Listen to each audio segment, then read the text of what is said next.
Everybody, welcome back to the 31 Days of Horror Movie Reviews. Today we'll be talking about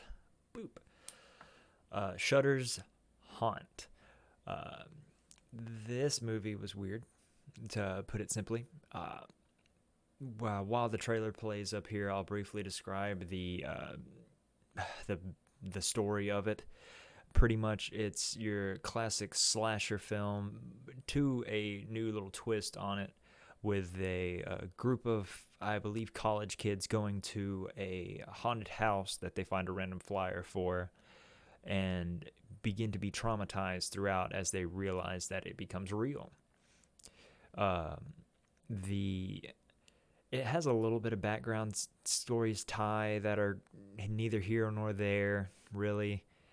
It's pretty much see which final couple of people make it through the night. And I don't know how much longer this has. So we're going to go ahead and discuss the story rather quickly. The movie's about an hour and a half long. The story was as good as it could be for a slasher film like this. It is gory to a degree, whether you like that, yes or no. Everyone has their taste in horror.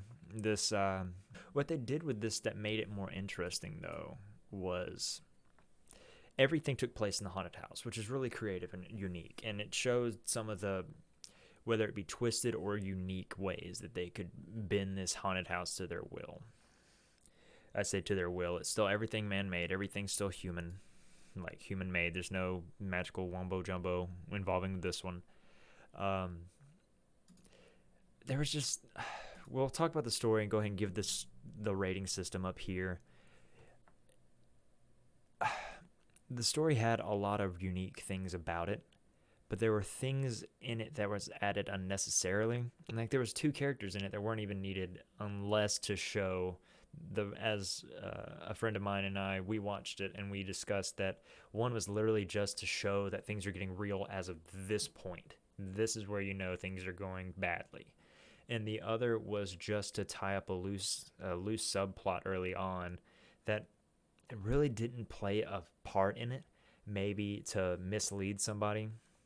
Once again, this entire review will be spoiler free, but story is just a standard slasher with a little bit of unique elements in it. So there was no hard cliche like lines like, "I can't believe we found ourselves here," or "insert whatever here." The dialogue was great between the characters. It was well written. The comedy from the stereotypical funny guy was there. Tiny bug there. So story's about middle of the road. Story's about maybe a 6 for the actual story itself. Next on the list is our threat. How threatening we believe the opposing force to be, and things along that line. For this, whenever things become real, you can definitely see that you are in their world. In the beginning of the film, they are forced to leave their phones off into a Dropbox. There's no getting out of this unless you make it through the haunted house. And how some of their friends are dispatched are quick to let you realize that things are going poorly and they can do what they want. They know where things are. They know ways to bend you to where they need you to go, whether you like it or not.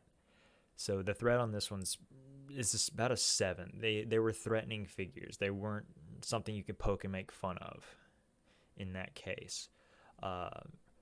Rewatchability on this, it's a slasher film. You're only going to watch it once, unless you'll recommend it to people. I'll recommend it to people, but I won't sit down and watch it with them. It's slasher films you don't really go back and watch for the gritting story. You don't have to rewatch anything to really catch anything. It's mostly just, hey, where'd Bobby go? Bobby's dead. Hey, where'd Steven go? Steven's dead. Stuff like that. So rewatchability is I'm probably going to start taking it off the list, because rewatchability is important, but not in slasher films or not in most of the horror movies that you're going to find yourself watching. For the scare factor, this movie did a really good job of making things very unique on how they went about things. You would notice in long hallways there'd be a small shining light that would draw your attention there, or a reflection in a doorway that really pulls you there, and then you'd notice something either in the background move, or it would hit you with the quick jump scare, like bass drop, as we call it. Um, I am probably going to take a point off for, well, no, I probably won't. For some of the kills in it are gory, but it's a slasher film, so that's what it's supposed to do. So there's no point in me removing that if that's what people watch, and that's more power to them. The scare of the overall experience, though, was enough to keep you interested, but it wasn't jump scare central either. They didn't really play up the hard high music. They kept everything silent and let the silence speak for itself, and that's what you want from a good horror movie. So scare's probably about a 6 on this. 6.5. We'll give it a 6.5 there. Overall, this film, though, it's a one-watcher. They did a lot of creative things. The characters, 3 out of the 6 were memorable. The villains will be memorable due to their look, if you will. Those who watch the film will know what I'm talking about. But besides that, it was a decent movie. Like, we had a good time watching it, and we had a good time kind of the jokes in it hit, which is what you want from your comic relief. The scares gave you that little looming thread. You didn't know exactly which way to go on certain situations, but then it still fell into the trope of, well, this person's alone, this person's not. Of course, it's a horror movie, and that's what horror movies do. So overall for this film, it's probably about